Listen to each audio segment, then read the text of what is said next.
ये है talks news network और आप देख रहे हैं पॉलिटॉक्स, राजनीति का कच्चा चिट्ठा। उत्तर प्रदेश विधानसभा चुनाव में ज्यादा समय नहीं रह गया है।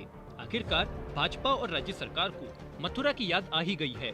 सियासी जानकारों का कहना है कि इसका अंदाजा पहले से लगाया जा रहा था कि चुनाव नजदीक आने पर अयोध्या के साथ साथ मथुरा और काशी की याद आएगी। यूपी के सीएम योगी आदित्यनाथ ने जन्माष्टमी के मौके पर मथुरा में आयोजनों में भाग लिया और हिंदुत्व का एजेंडा साधते हुए ब्रज क्षेत्र में मांस मदिरा पर बैन लगा दिया। बीजेपी को मथुरा की याद आना वो भी 4.5 साल बाद सियासी गलियारों में चर्चा का विषय बना हुआ है। अयोध्या आंदोलन के समय विश्व हिंदू परिषद का यह नारा था कि अयोध्या तो झांकी है, मथुरा काशी बाकी है। भाजपा के नेता भी यह नारा लगाते थे क्योंकि अयोध्या में अब सुप्रीम कोर्ट के फैसले के बाद मंदिर निर्माण शुरू हो गया है, इसलिए उसमें वोट दिलाने की बहुत कम क्षमता नहीं है। लेकिन मथुरा और काशी में काफी संभावना है।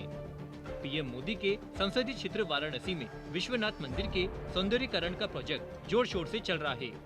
गंगा किनारे से मंदिर तक एक कॉरिडोर बन रहा है, पर यह अभी स्पष्ट नहीं है कि विश्वनाथ मंदिर से सटे ज्ञान व्यापी मस्जिद को लेकर कोई अभियान विधानसभा चुनाव से पहले चलेगा या इसे आगे के चुनाव के लिए आरक्षित रखा जाएगा।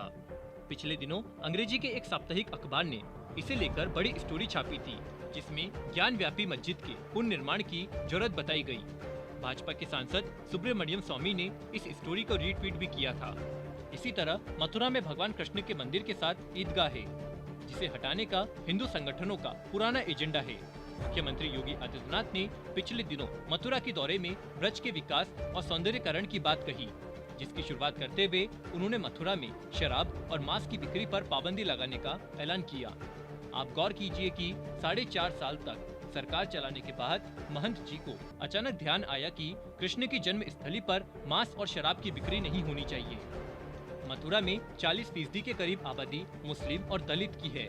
इनके अलावा भी मांस खाने वाले दूसरे समुदाय में भी लोग हैं। इसके कारोबार से जुड़े लोगों की संख्या भी अच्छी खासी है, लेकिन सरकार को चुनाव को धार्मिक रंग देना है, इसलिए सबको दूध बेचने के कारोबार में लगाने का ऐलान कर दिया गया।